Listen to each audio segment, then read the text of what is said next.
Hey everybody, I'm Bert from team 95059D, and I just wanted to go over our a spot we made for the early season of Pushback. It's kind of scuffed, it's kind of beat up a little as well from, we've brought this to 3 competitions so far, so if anything's bent, that's probably why. I'm gonna go ahead and start off with our drivetrain. As you can see, we went with a 480 RPM with a stacked motor up here.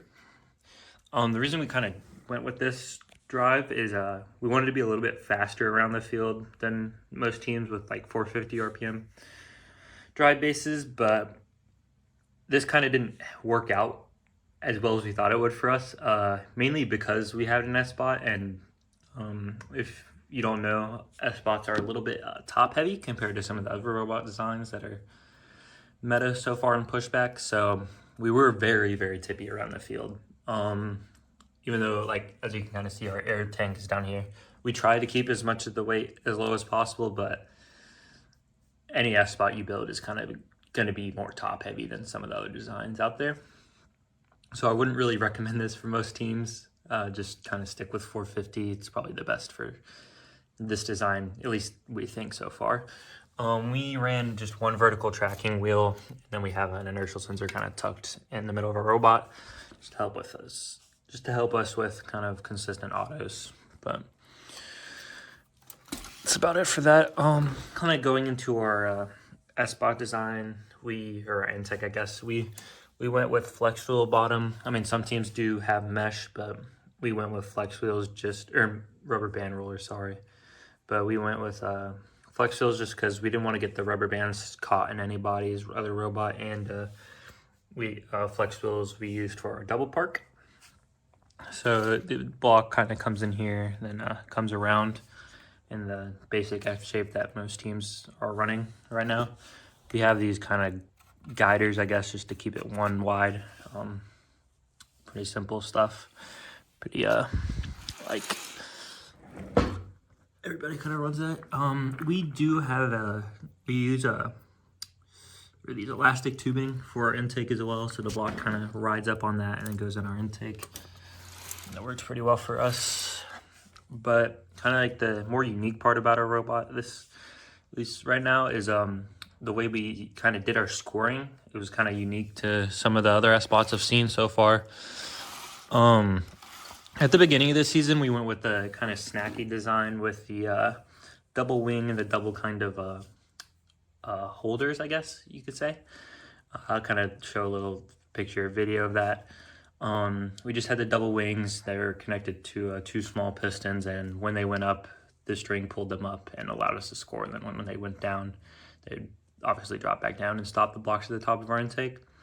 That's a pretty good way of doing it. It worked pretty well for us, but we didn't really like the single wing design because they were just too short for what we wanted to do for D-score. So we went back to 1 wing, and or I guess not back, but we went to 1 wing, and we just have it at the perfect height, just go straight into the long goal.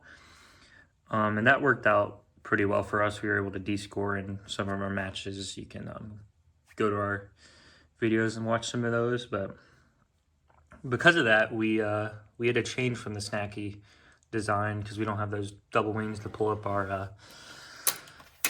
down our stoppers. So you can kind of see the remnants of it, but we just had 1 piston connected to 2 strings running across these L channels you see here.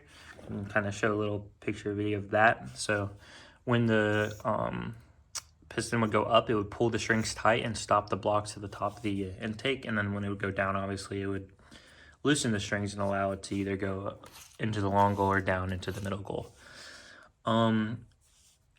We kind of went away from that just due to the amount of friction it caused. Really, like where they stopped, it would kind of rub. This rubber band roller here would just rub really badly and cause a lot of friction.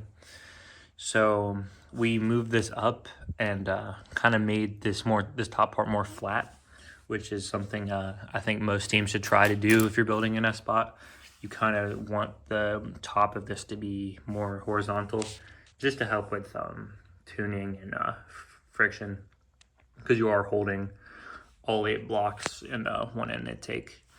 Kind of a note for if anybody trying to tune and S spot is your goal is kind of when it's stacked like 6 or like 8 at a time, you want the blocks to kind of be able to roll, if that makes sense. So instead of pushing like into one another and causing a lot of friction, you want them to kind of roll past each other.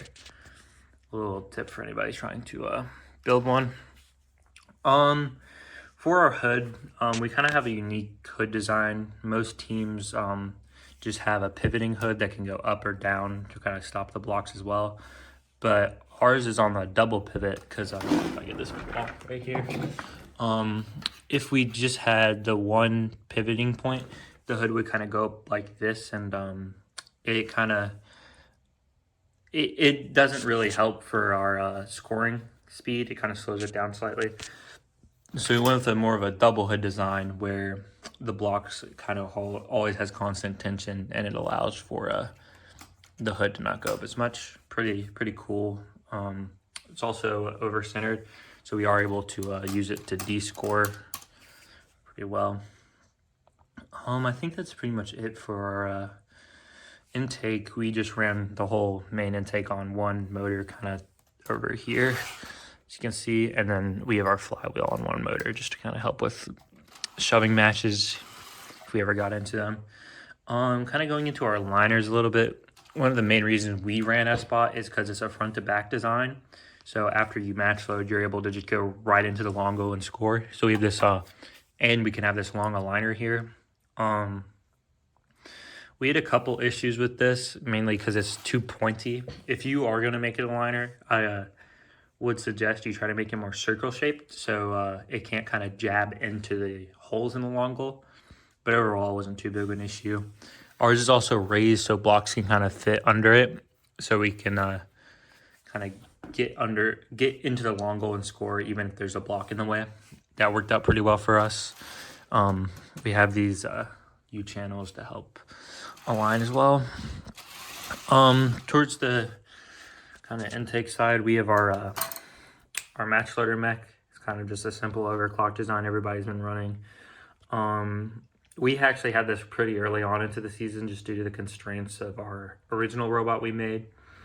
It works pretty well. It just gets stopped at this angle, do these hard stops, and then after it gets blocks, it rotates back.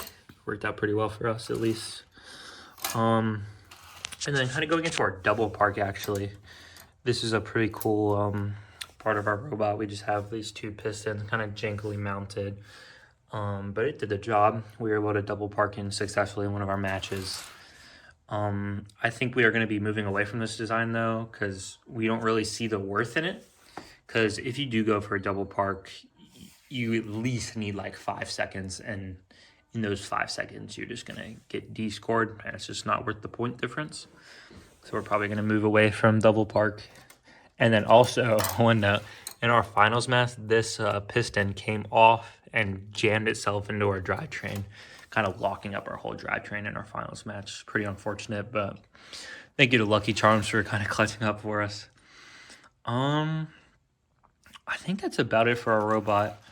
I just wanted to share our robot to see if it helped anybody. Be the end goal. Good luck in pushback, guys.